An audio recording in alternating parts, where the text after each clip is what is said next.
guys, and welcome back to the channel. My name is Jamie. This week for work I've been in the Boston area, and I've traveled here so many times over the years, so it's difficult for me to figure out, okay, what's something unique that I can do here that I've never done before. And I think I might have found it.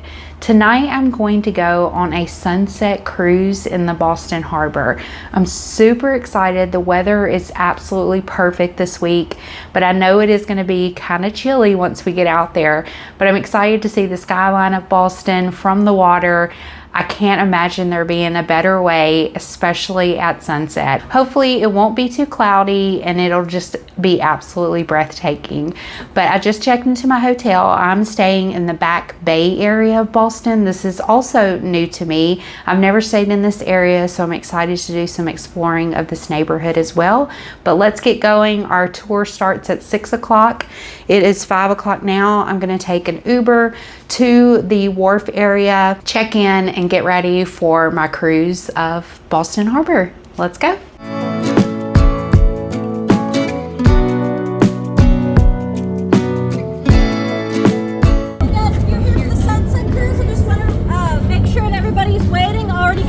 Physical boarding passes.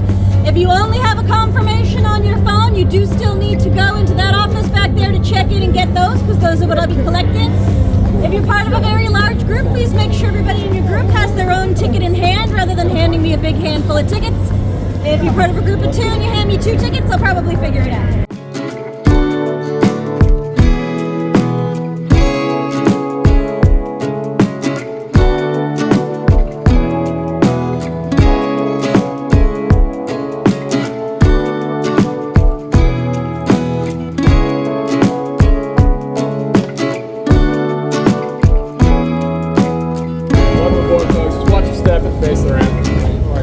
After wrapping up my work week in Boston area, I wanted to spend my first evening doing something a little different, so I booked the Northern Lights Sunset Cruise of Boston Harbor. Now, if you've seen the photos online, this cruise is known for its incredible sunset views over the Boston skyline. Unfortunately, Mother Nature had other plans for me tonight.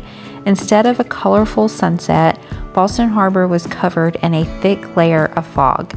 But honestly, the fog ended up creating a completely different experience that felt almost magical. The cruise lasts about 90 minutes and departs from the waterfront in Boston's Seaport District.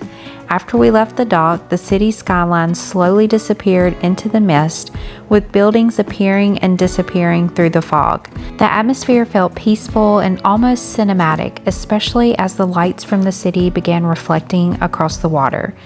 During the cruise, we traveled through several areas of Boston Harbor, passing some of the city's most recognizable landmarks. One interesting part of the route is crossing above the Ted Williams Tunnel, the underwater tunnel that connects downtown Boston with Logan International Airport. It's pretty amazing to think that thousands of cars are traveling beneath the harbor while you're cruising above it. Throughout the journey, Logan Airport remained visible in the distance, and it was fun watching planes take off and land through the fog. You also get great views of several of Boston's famous bridges. Even though the temperatures were chilly, I spent most of my time outside on the upper deck. The combination of cool air, the harbor breeze, and the fog rolling across the water created a really unique atmosphere that you can't experience from land. Every direction seemed to offer a different view, whether it was the skyline, the harbor islands, passing boats, the famous harbor bridges, or the lights reflecting on the water. If the weather gets a little too cold though, the boat does offer indoor seating along with a variety of refreshments. Guests can purchase light snacks and drinks, and on cold nights like this, they offer hot chocolate and coffee, which is definitely a popular choice. While I didn't get the sunset I was expecting, this cruise turned out to be one of those travel experiences that reminds you that sometimes the unexpected conditions create the most memorable moments. The fog gave Boston Harbor a completely different personality, and it made for a peaceful and unforgettable first night in the city. If you're visiting Boston and looking for a relaxing way to see the skyline and harbor from the water, the Northern Lights Harbor Cruise is definitely worth considering, whether the sun shows up or not.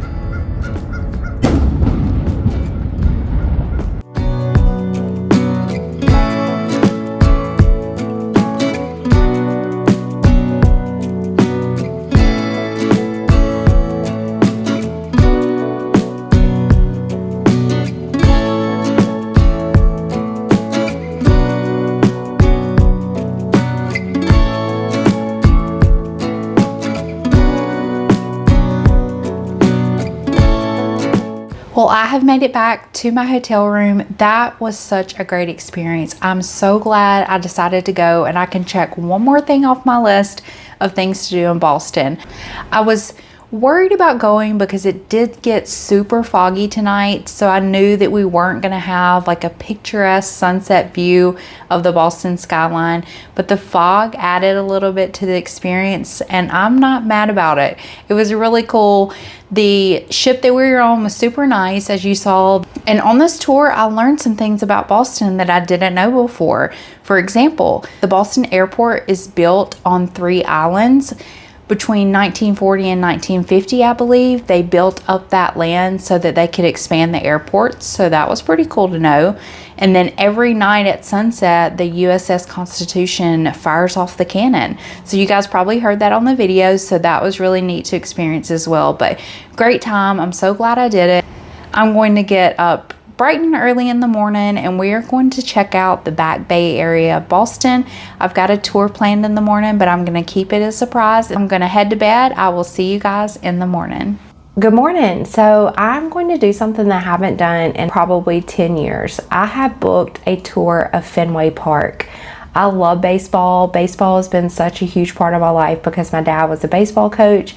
So any opportunity that I get to visit a park or go to an event at a Major League Baseball park, I'm all in.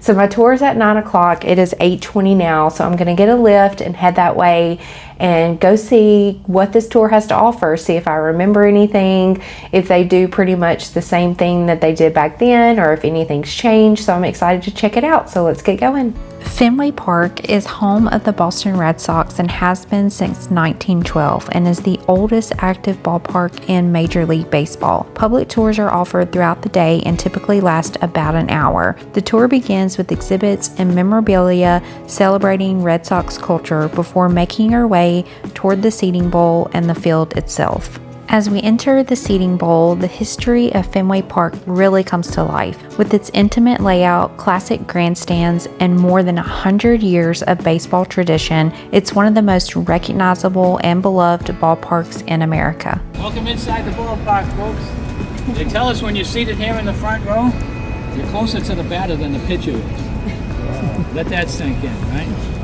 And the original seating, the back of the dugout was the first row all the way around, and even at that distance, opening day 1912, they realized that the patrons are in a precarious spot there. So the first backstop ever used in Major League Baseball was erected here for opening day 1912.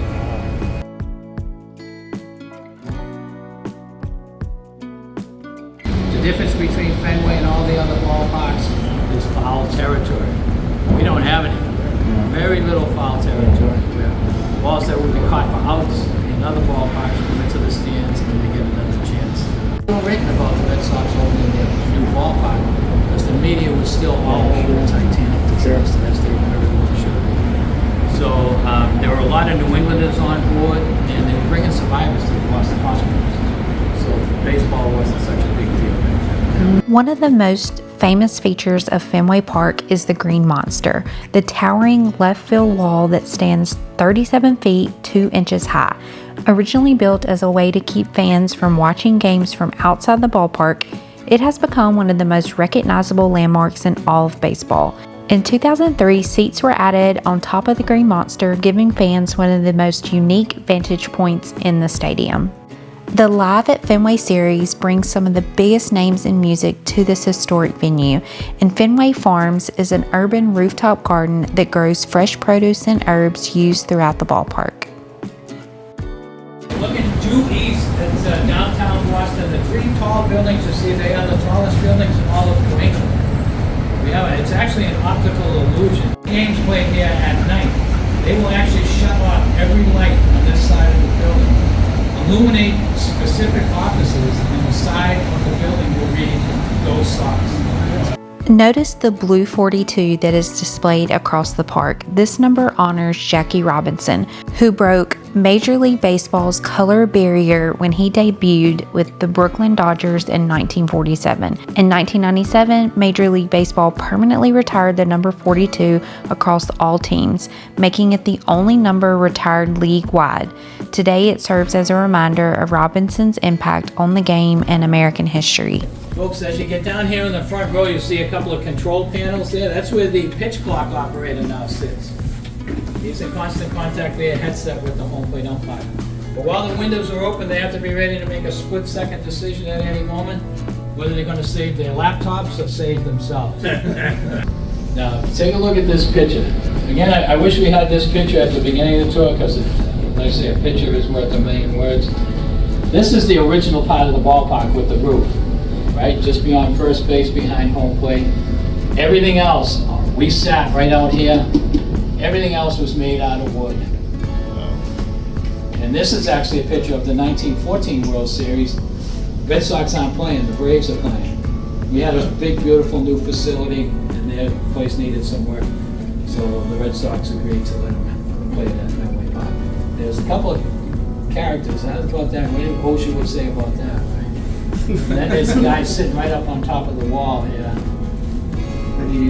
Pretty cool stuff. Called the oldest manually operated scoreboard in all of New England.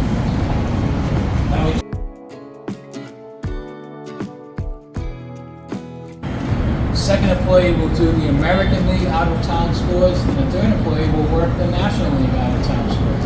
Fenway Park and American League, you never see anyone. The old number comes up, it's operated from behind. The old number comes down, the new number goes up, and the game progresses. The person who's assigned the National League out-of-town scores is not so lucky. When they put the seats on top of the wall, they had to reinforce the wall back there so there's no longer access. So it has to be updated between innings. That's why you've never seen it on television the way a commercial works. Now, directly below the ladder that we spoke of earlier, right next to it, at the ground level, next to where it says at bat, you see the outline of a door? That's the only way in and the only way out of the Green Monster. The National Hockey League had the Winter Classic here, and that one is the first one in 2010 against the Philadelphia Flyers. And we have another one right in the middle against the Pittsburgh Penguins. The campus is a hotel room. Each and every one of them has been gut renovated and is now themed after a band that has played here at Fenway Park. And the Airstream in the corner there, the silver one, that was once owned by Tom Hanks. He used it on his movie set. So. During this tour, it's hard not to appreciate the history that surrounds every corner of Fenway Park. One feature that stands out in the right field bleachers is a single red seat among a sea of green. That seat marks the spot where Ted Williams hit the longest home run ever recorded at Fenway Park on June 9, 1946. The ball traveled an estimated 502 feet and landed in row 37, seat 21, a distance that has never been matched inside the stadium. Today, the lone red seat serves as a tribute to one of the greatest hitters in baseball history and one of Fenway's most famous moments.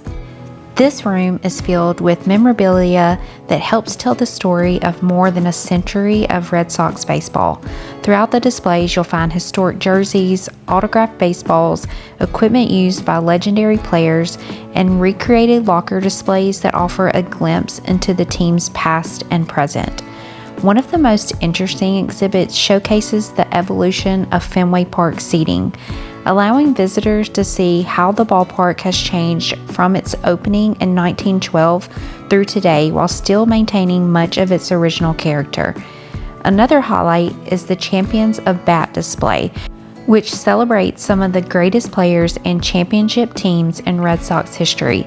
Together, these exhibits provide a fascinating look at the traditions, milestones, and unforgettable moments that have helped make Fenway Park one of the most iconic venues in all of sports.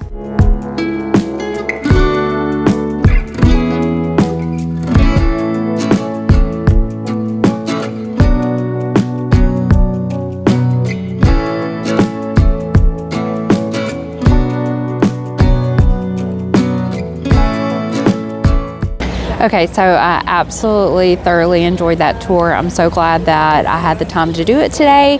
I love doing a tour. There's so much history behind everything that you just aren't aware of until you go through it with a tour guide. In the video, I hope that I gave a little bit of insight on some history of the ballpark, but now it is finally time for me to get some coffee. I'm actually headed to a very unique coffee shop in the Boston area. I'm back in the Back Bay area, and we are going to walk around Newbury Street and take a look at all of the historic brownstone buildings. But first, coffee.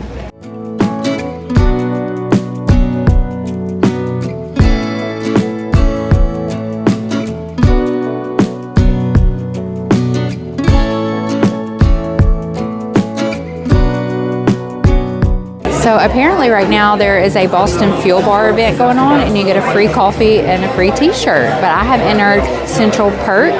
I love the show Friends, so I had to check this place out. So I have to get a specialty coffee. The only free options were just a cold brew or a hot coffee, and I like to add a little flavor. So I went with a salted maple latte, and I'm getting a bagel sandwich for lunch.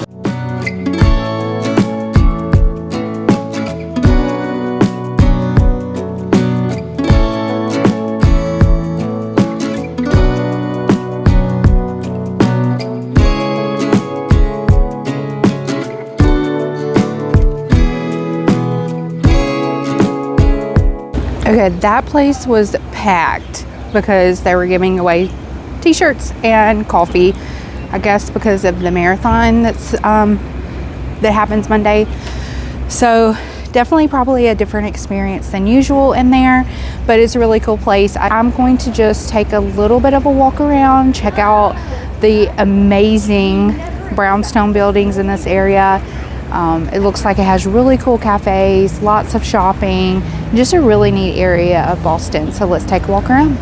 Newbury Street is one of the most iconic streets in Boston's Back Bay neighborhood, known for its mix of historic brownstones, boutique shops, cafes, and restaurants.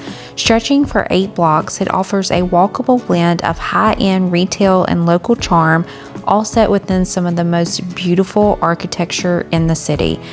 Whether you're stopping for coffee, browsing storefronts, or just taking in the atmosphere, Newbury Street captures that classic Boston feel with a more relaxed neighborhood vibe right in the heart of Back Bay.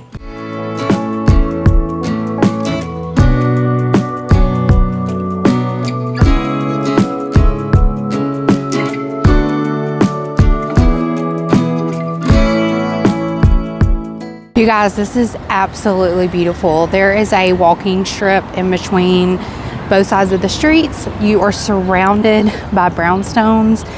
It is very expensive to live here, and I can see why. It is gorgeous. The trees are blooming. There's people out running, reading at the benches. This is the place to be.